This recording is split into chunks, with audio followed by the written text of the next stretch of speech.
This is everything you need to make the best matcha, in my opinion. When I first started, I did not use any of these things, but a recent trip to Japan totally inspired me to dive a little bit deeper into matcha, and here we are. So happy Matcha Mondays with Michelle. We're gonna walk through everything while I make a matcha latte. So the first thing obviously is matcha powder. This one is actually from Don Quixote in Japan. This one smells super nutty and even a little chocolatey. The color is also a beautiful green. So it just goes to show you don't need to use ceremonial grade, the highest quality of matcha from the most prestigious brands to have a great at-home matcha experience. Next is a sifter. This just helps get rid of any clumps from the matcha powder. Something to scoop your matcha. I like to use a metal spoon, even though people say you're not supposed to because it affects, I don't even know what it affects, but I haven't seen any difference. A lot of people swear by using a chashaku, which is what this thing is called, but I hate using this. You'll also need a chawan or a bowl, and honestly, you don't need a specific bowl like this. You can just use any bowl you have. I like it because it has a spout and it makes it easier to pour. This is from David's Tea. And for me personally, I also like to use a scale. I like my matchas to be very consistent, and if you want that consistency, get a scale. This scale is by Maestri House. Don't know how to pronounce it, but I found it on Amazon. So I like to use 3 grams of powder.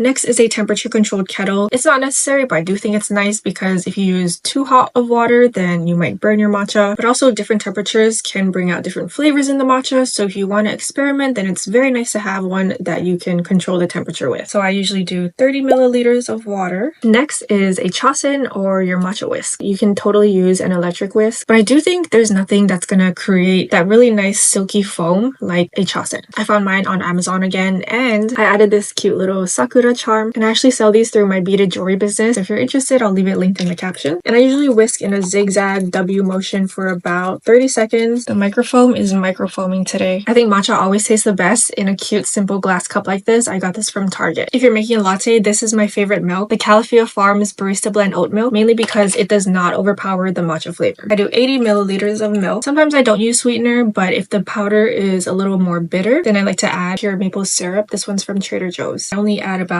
2 milliliters, and then we add the matcha. I also like to add a bit more water to pick up the leftover matcha, swirl it around, and pour. I also like to use shorter straws, mainly because most of my cups are on the smaller side, and I think these came in a pack of 8 from Amazon. Now my favorite part. Cheers!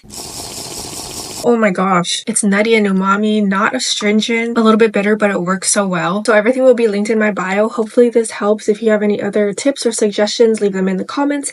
Thank you for watching, and I'll see you next week. Bye!